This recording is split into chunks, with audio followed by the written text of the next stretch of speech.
In this lesson, we're going to continue talking about probability. We're going to be moving into compound probability. We're going to focus today on compound events. A compound event consists of two or more single events. To find the probability of a compound event, so I would underline this. To find the probability of a compound event, write a ratio of the number of ways the compound event can happen to the total number of possible outcomes. When you have a compound event, you also have a sample space, which we've discussed before. The sample space of an experiment is the set of all possible outcomes. To find the sample space, so again, underline, to find the sample space, you can use a table, a list, or a tree diagram, and we will be looking at these. So let's jump into an example. Jacob rolls 2 fair number cubes. So he's rolling 2 dice. Remember, that's 6 sides, and there's numbers 1 through 6 on each side. He has 2 of those. Find the probability that the sum of the numbers he rolls is 8. So let's think through this. Use the table to find the sample space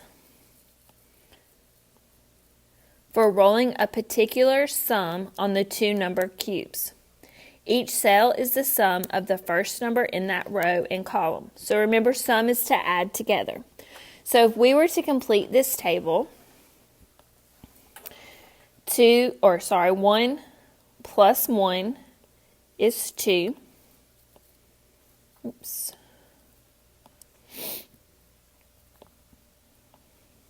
And then 1 plus 2 is 3. 1 plus 3 is 4. 1 plus 4 is 5. 1 plus 5 is 6. And 1 plus 6 is 7. Now when we go to the next column, we're going to use the 2. So 2 plus 1 is 3. 2 plus 2 is 4. 2 plus 3 is 5. 2 plus 4 is 6. 2 plus 5 is 7. And 2 plus 6 is 8. Go ahead and pause the video and finish the table on your own.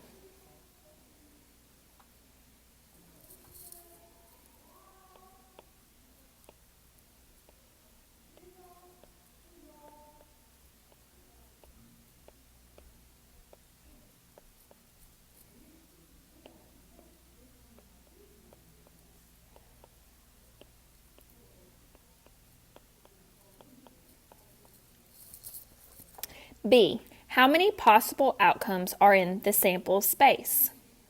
So if we count all of the spaces we just filled in, there are 36 total spaces. So there's a total of 36 possible outcomes. Now, circle the outcomes that give you a sum of 8, because remember, the problem was us to find the probability that we will roll 2 numbers with the sum of 8. So if we find all of our sums of 8,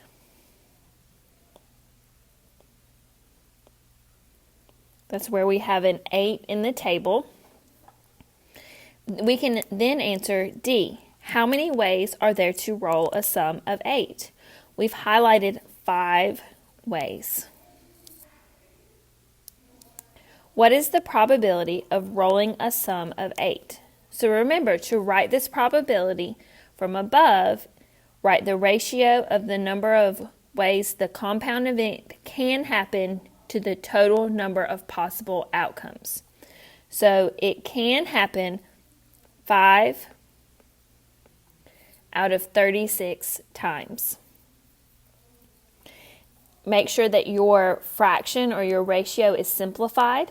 This is the most simplified version, 5 out of 36.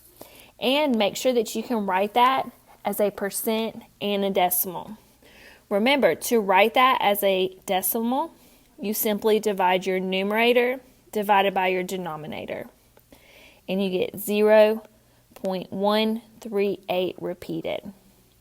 Then to write that as a percent, you simply move your decimal point 2 places to the right, and you get 13.8 repeated percent. The problem may not ask you to write it in all 3 forms, but you need to be able to write it in all 3 forms so that you know the way to answer the question. So now, let's use that table to answer what would be the probability of rolling a sum less than 5. So using that same table, write that probability. Go ahead and highlight 1A and 1B and use that table to help you answer those. Now let's reflect. Give an example of an event that is more likely than rolling a sum of 8. So remember, the likelihood of rolling an 8, that probability, is 5 over 36 or 13.8%. So give an example using the table that would have a likelihood greater than 13.8%. Then give an example that it would be less than that 13.8%. Go ahead and highlight 1C and 1D. And remember, your answers may be different than somebody else's. Now, another way that we can use compound probability is with a tree diagram. A deli prepares a selection of grab-and-go sandwiches with one type of bread, white or wheat, one type of meat, ham, turkey, or chicken, and one type of cheese, cheddar or Swiss. Which combination is equally likely? Find the possibility of choosing a sandwich at random and getting turkey and Swiss on wheat bread. So for this example, you have several events happening. You've got what kind of bread, what kind of meat, and what kind of cheese. So using a tree diagram for this would be best. So we're going to first start by completing a tree diagram to find the sample space for the compound event. So I can choose white bread, and then I can choose ham, turkey, or chicken. If I choose ham, I can then choose either cheddar or Swiss cheese. If I choose turkey, I can also choose cheddar or Swiss cheese.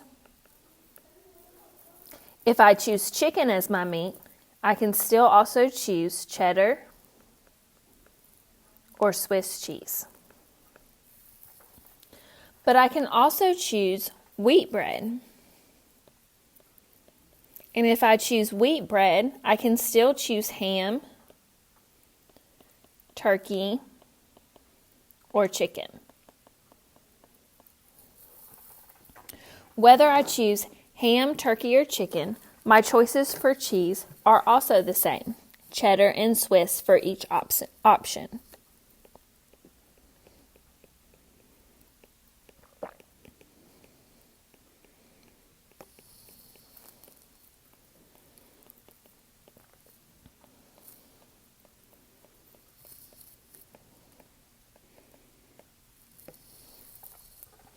Now that my tree diagram is complete, I can see all of my possible outcomes.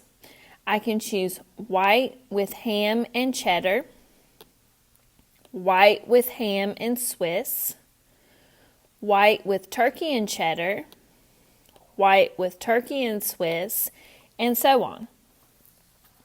So first we want to answer how many possible outcomes are in the sample space. To quickly get this, we can look at the far right of our tree diagram and we can count 1, 2, 3, 4, 5, 6, 7, 8, 9, 10, 11, 12 possible outcomes.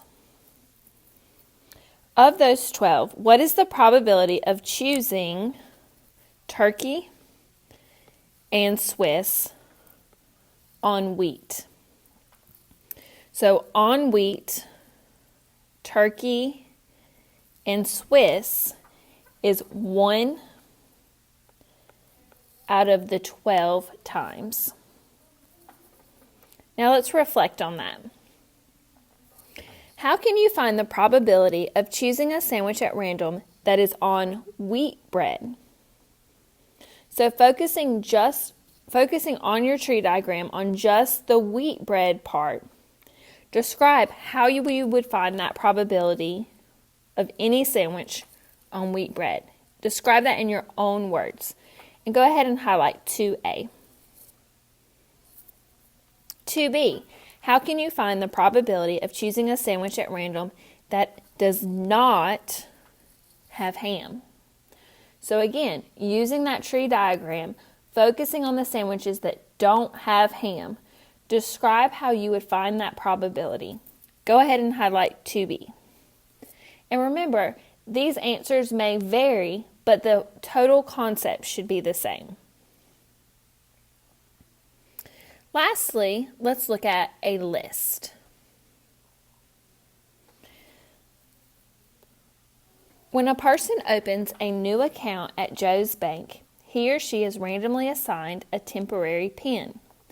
The PIN is a 3-digit security code that uses the digits 5, 6, or 7. Any of these numbers may be repeated.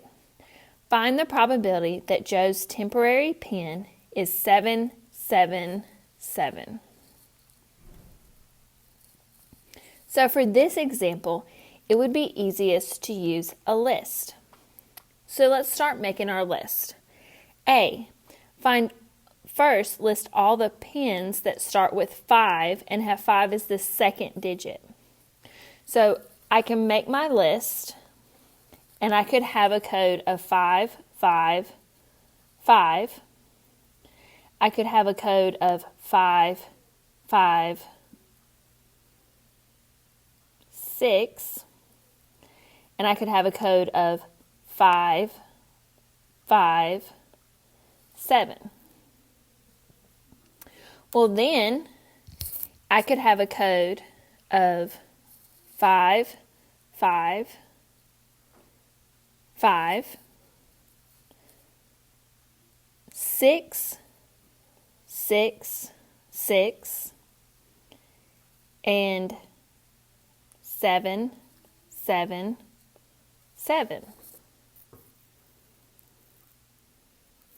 I could also have 5, 5, 5, 7, 7, 7, and 5, 6, 7. So let's go back. I got a little ahead of myself.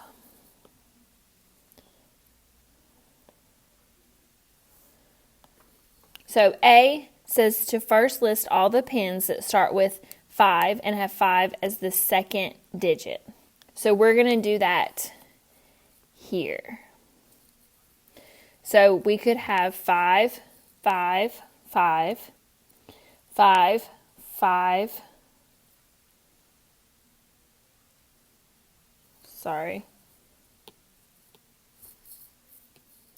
Sorry, I was reading my table in the wrong direction. So going across with our list.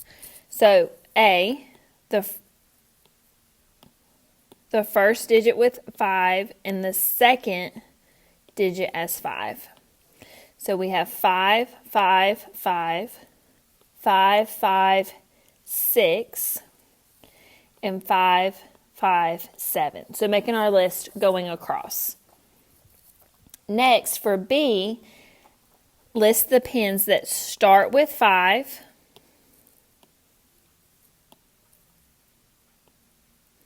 and have 6 as the second digit. So 5, 6 as the second, 5.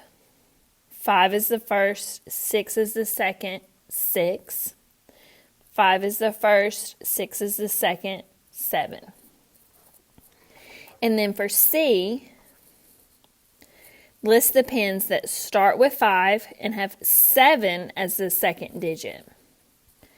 So 5 as the first, 7 is the second, 5. 5 is the first, 7 is the second, 6. 5 is the first, 7 is the second, 7. For D, you now have listed, so then remember we listed them going over to the right. You have now listed all the pins that start with 5. So we're going to repeat A through C for pins that start with 6. So 6, 5, 5. 6, 5, 6. And 6, 5, 7. 6, 6, 5. 6, 6, 6. And 6, 6, 7. And then 6, 7, 5. 6, 7, 6. And 6, 7, 7. And then we're going to do the same thing, but starting with 7. So 7, 5, 5. 7, 5, 6. 7, 5, 7. 7, 6, 5. 7, 6, 6. 7, 6, 7. 7, 7, 5. 7, 7, 6. And 7, 7, 7. So all of these lists are possible combinations. So you can see why making a list would be your best choice. So how many possible outcomes are in the sample space? So our possible outcomes are how many rows we have. 1, 2, 3, 4, 5, 6, 7, 8, 9, 10, 11, 12, 13, 14, 15, 16, 17, 18, 19, 20, 21, 22, 23, 24, 25, 26, 27. There are 27 possible outcomes in the sample space. But we just want the probability that the pin is 777. So from these 27 lists, we want to find the ones that are 777. When I check this first one, I don't have any. I don't have any in the second. In the third, I have one here. On part D, I don't have any in this first one or second one. In the third one, I have it here.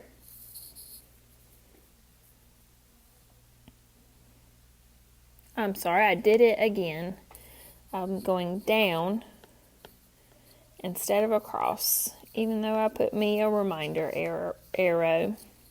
So checking across, I don't have any in the first table or the second. Remember, we're looking for 777. So as I'm checking, I'm not getting any 777 codes. Checking going across.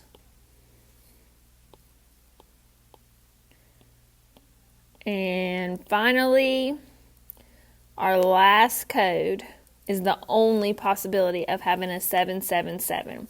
So the probability is 1 out of all 27 options. Now let's reflect. What is the probability that Joe's pen includes at least 1 5? So using those same lists, remember going from left to right, you want to count how many have at least 1 5. So it could have 1 5, it could have 2 5s in the code, or it could have 3 5s in the code. So you're going to write that probability over 27. So highlight number 3A. 3B says, what is the probability that Joe's pen includes exactly 2 6s? So then again, you want to go through those lists, going from left to right, and count how many have only 2 6s in the code.